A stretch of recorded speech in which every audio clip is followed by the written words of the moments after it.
Ciao, welcome back to our course of Italian for beginners. This is lesson 17, lezione 17.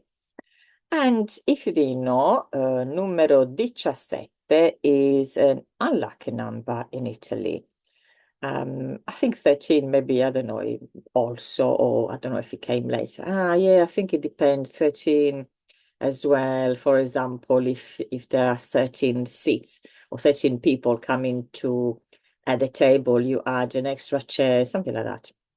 But 17, which probably many people don't know about. In fact, if you look at Italian planes or planes of Italian um, airlines, they don't have numero 17. I wish they did. So I would try and get a seat on that row, and probably I would have three seats just for myself because I'm not superstitious, but most people are. There's one little story, another little story about numero 17. A friend of mine was born on Friday the 17th. However, her parents waited one day and registered her birth or the day after on the 18th because 17 is not a good number to be born in. Anyway, anyway, let me know if you're superstitious and did you know about this number 17 being unlucky in Italy? Um, Going back to our lesson, lezione 17, as I said in our previous lesson, we are going to talk about some grammar, some little words, but very, very important, crucial in fact, which are the articles. Definite articles, which in English is just one, is the before a noun, and indefinite articles, which in English are two, an. We'll see both of them because I think it actually makes sense seeing them together. They have the same rules. So I think it's good to compare them, and hopefully this will help you when you see the rules and why. I hope it will help you to memorize them a little bit better and to make sense of them. I have mentioned these articles before. I have talked about them before, in fact. And there is definitely a video. I don't necessarily remember the title of it, but there is a video on my channel, not on the playlist of Italian for beginners. As I said, I may have mentioned something in one of those videos as well. But this video, this lesson, is dedicated to these two articles, types of articles, because it's more than just two. Right. I'm going to share the page one at a time. We'll start from, if I find them, there it is. Articolo indeterminativo. Right. So articolo indeterminativo, indefinite article. Indefinite is when we're talking about something, but which is not necessarily that specific thing. We just want a glass, not the glass, that one in particular. We're looking at a house in general, not the house, which is exactly there. So it's as the name says, indefinite is less specific. So as I said, in English, you have two indefinite articles. One is pronounced in Italian, like a house, so a, which is used in front of consonants. And then you have an, like a what? Let me find something immediately with a vowel, which I cannot think of. Another something. I don't know why. I don't know where the words were. So an in front of vowels. So similar rules in Italian. Vowels and consonants is crucial for the rules, but also in Italian we also have the little issue about masculine and feminine. So as you can see here, we have maschile. We are looking in a vertical direction, and femminile. Okay, so we've got two for each. We start with the feminine, which is a little bit more straightforward. So we have una in front of consonants. So feminine singular, they are all singular, these four. So in front of consonants, feminine words starting with consonants. Here are some examples. Una ragazza, a girl. Una studentessa, a student, female. Una maglietta, which is a t-shirt, a top. So as you said, they're all words starting with consonant. Feminine, singular. Femminile, singolare. The other one is un apostrophe. So it is really the same one, but we have dropped the a from the previous one so that it does not clash with other vowels because, as I'm sure you've guessed it, un apostrophe femminile singolare is used in front of feminine words starting with a vowel. And in fact, we can see some examples. Un'amica, a friend, female friend. Un'altra volta, another time, which is the same example I thought of in English earlier. Un'attrice, which is an actress. So all feminine words singular. Quite straightforward. The masculine one is less straightforward. We still have two. So one is un. It is exactly the same pronunciation of un apostrophe. Obviously, an apostrophe does not have a sound, so don't try to give it a sound. I say that because I've had this experience of people trying to give the apostrophe a sound. There isn't one in English, there isn't one in Italian either. So exactly same sound. So the only difference is when you're writing. Un apostrophe is feminine. Un on its own is masculine.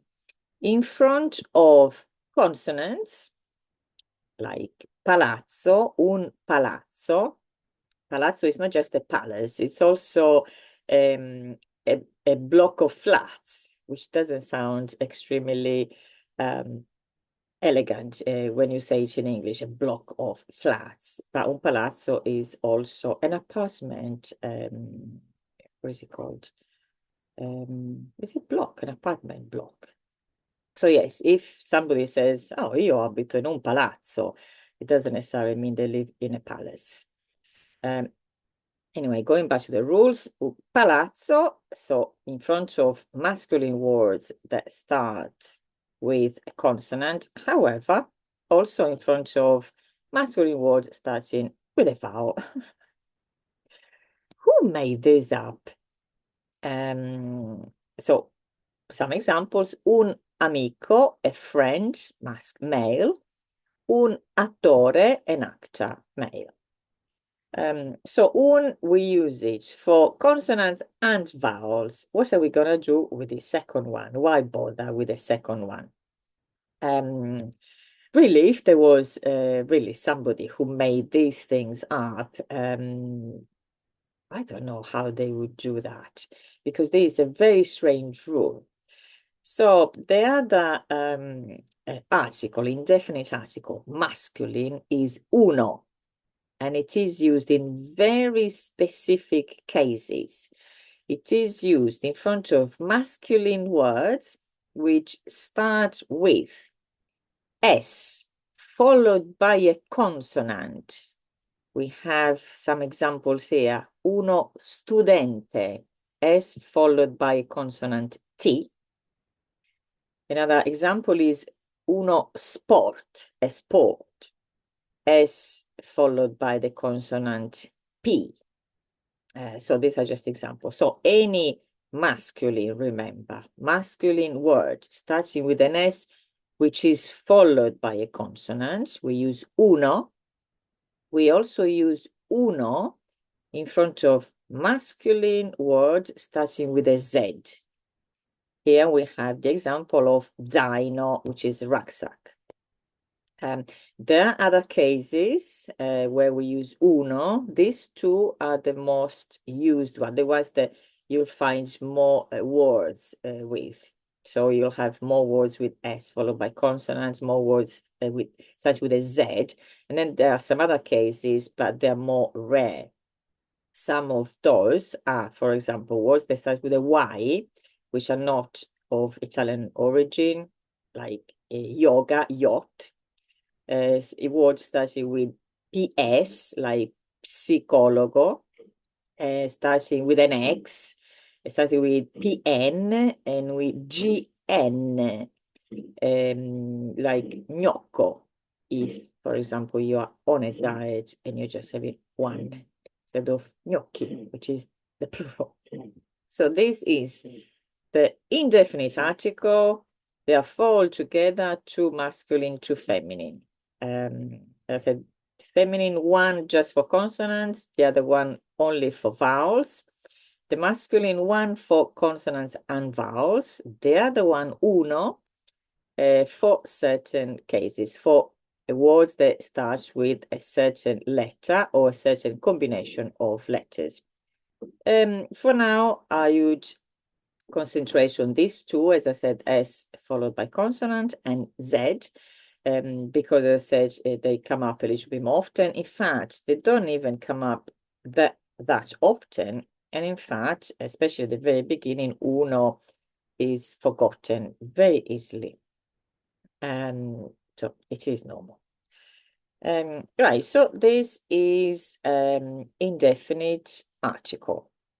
I'll stop sharing this one and we'll go on to our next table, which, as you can see, obviously I didn't create. I took it for a very useful book, which I bought 20 years ago. I don't think they do it anymore. It's off print. I'm very happy to give you the title, the name and everything if you want to. It's very, very useful. Right, this one is articolo determinativo, definite article. So definite article, as I was saying earlier, is something more specific. Have you seen the house at the end of the road? The specific one, not have you seen a house at the end of a road, any house. So this, when we are talking about something more specific. As I said, in English, you only have one. In Italian, as you can see, oh, we've got so many. As I said, we kind of get carried away with all this stuff. 1, 2, 3, 4, 5, 6, 7, 8, 8. Obviously, like the previous ones, we have maschile, femminile, but we also have singolare, plurale, plus all the rules about vowels, vocali, and consonanti.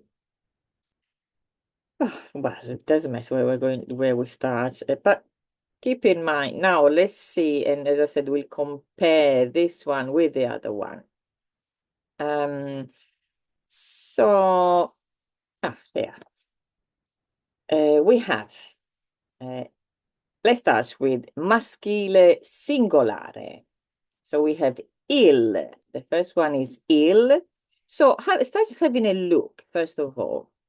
And thinking about the rules of the previous ones, the previous articles, il is used in front of masculine singular words starting with a consonant.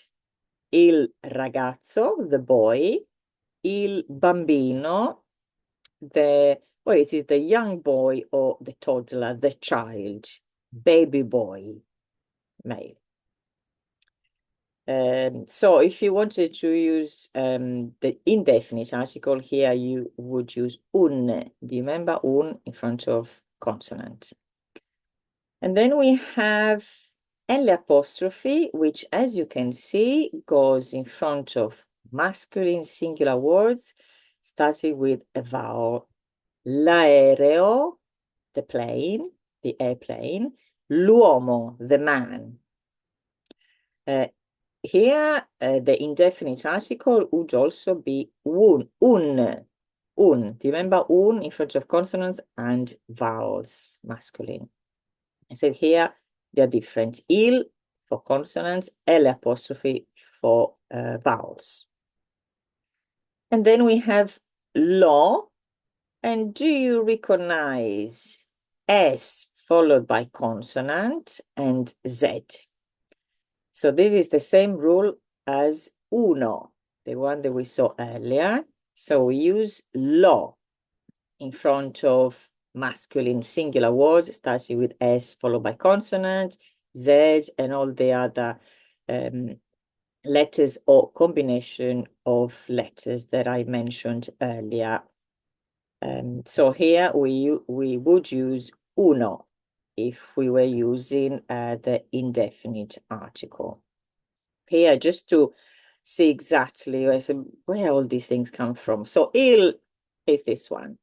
This L apostrophe comes from lo. We've dropped the O and we are left with L apostrophe. This is just for maybe to make things a little bit clear when we look at the plural. So looking horizontally, so following exactly the line there on, il ragazzo, il bambino become, when they are plural, i ragazzi, i bambini. So il becomes i. This is also a good revision of what I did in our last lesson, which are the endings of nouns. If you remember, the o, masculine singular o becomes masculine plural i. So il becomes i in front of consonants, masculine. Now, can you see these two, L apostrophe and lo? They both become li because, as I said earlier, this L apostrophe comes from lo after we've dropped the O and we put the apostrophe. So they are just the same ones, but with the, I don't know, without the hat or without a bit of clothing. So they are exactly the same. So the plural is the same, ye. Do you remember when we did the pronunciation and a different combination of letters that have certain sounds? I'm afraid you cannot avoid this sound very much or as much as you were hoping for. This is ye. Ye in front of plural masculine words starting with vowel and plural masculine words starting with S followed by consonant, Z, and the other list of letters. So il becomes I, L apostrophe and lo become ye. This is a quite nice table, really. And then let's see the feminine, femminile. A little bit more straightforward again. So here we have la feminine singular in front of, as you can see, la ragazza, la macchina, in front of consonants. So if we needed an indefinite article, we would use una here. The second one is L apostrophe. We have dropped the A and put an apostrophe so that this A does not clash with other vowels of the noun. So we have l'amica, l'isola. And here, if you were to use the indefinite article, you would use un apostrophe, un'amica, un'isola. Now, I've said a couple of times already that we don't want vowels clashing. This doesn't mean that every time you have vowels next to each other, oh, let's just get rid of these vowels and put a lot of apostrophes. No, we don't. It's not what we do. This dropping of vowels and adding an apostrophe really happens with articles, definite articles, indefinite articles. It can be done sometimes. You drop one vowel, sometimes just because it flows better, but other times is certain cases are quite old-fashioned or very poetic. So normally, or even actually in certain regions, they drop some vowels before other vowels. But in general, don't start dropping all the vowels when they are together. Let them stay together. It doesn't matter. The vowels are dropped when we have, in fact, from the articles. So as we were saying, la in front of consonants, L apostrophe in front of vowels. As we said, la and L apostrophe are the same. We've only just dropped the A from one and put the apostrophe. So the plural, exactly the same principle as we have here. The plural is the same for both. Le. So le, plural feminine in front of consonants. Le ragazze, le macchine. The girls, the cars. And then le in front of vowels. Le amiche, the friends, female friends. Le isole, the islands. And as you can see here, le stays like this, does not drop any vowel when it's plural, even if it is in front of words starting with vowels. So don't get too carried away with the vowels and the apostrophes. It does happen, as I said, with articles, but not even with all of them. And probably the reason is that, imagine if you start dropping this one, and then it starts being a little bit too confusing. But which one is the plural? Which one? What do you mean? So L apostrophe is only singular. When you have the definite article, feminine plural, in front of vowels, you keep the whole article, le. You don't drop it.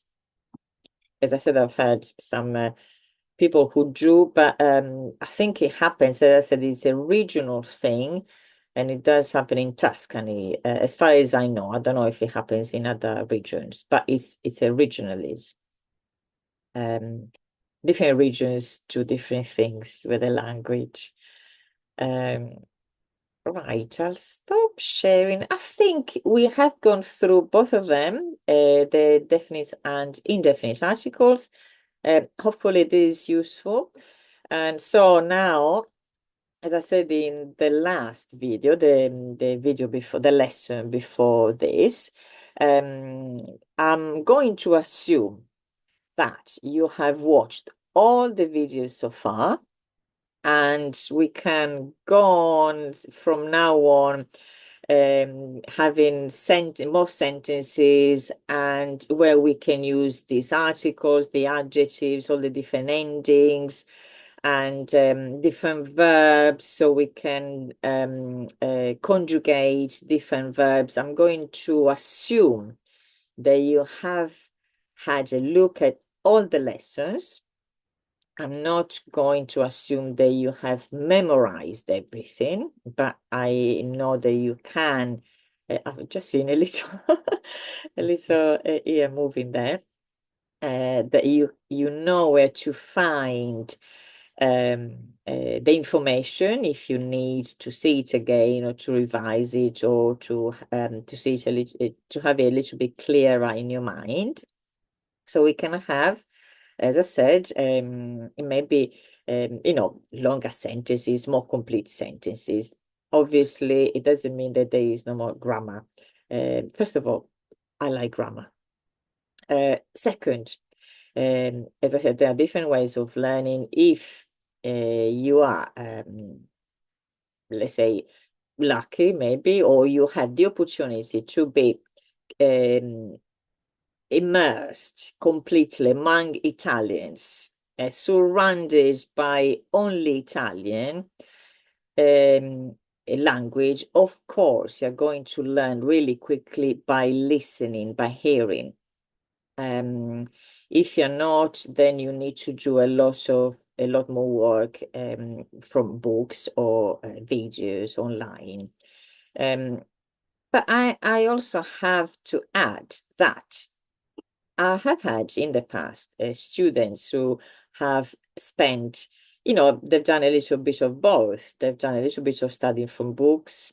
I say books, but I mean, whatever teachers, courses, whatever it is, and a bit of learning, obviously, in real life. And they're always, these students, unless they do go back to the books after learning the, words or expressions just by hearing them and repeating them, um, there is something missing between. They don't link, the hearing and repeating doesn't necessarily reflect what it is written instead, or what needs using in specific context or situations. Obviously, as I said, learning immersed in the culture, in the language, is a more natural way of learning, which is how children do learn. They just hear, copy, but then what do? They go to school and they learn how to write what they already know, how to say, how to pronounce, and they learn new things as well, and they learn what to do, what not to do. In fact, I will mention this example now because it is relevant. Children, for example, when they're learning, and even when they have a large vocabulary, an example, my nephew, he's, I don't know, 4 or 5, something like that. And he has large vocabulary. He cannot write yet, but as an example, like all other children, because, I notice as well, um, so as I said, he can talk or they can talk really well. However, they don't know the rules. So they don't know the exceptions. They work out their brain. It is the brain that works out the rules. So they're not aware of the exceptions. So everything is regular, for example. They don't if they don't understand the irregularities, obviously, because they're not thinking, oh, grammar thing, yes, I should do that, I should do. They just automatically, the brain makes everything regular.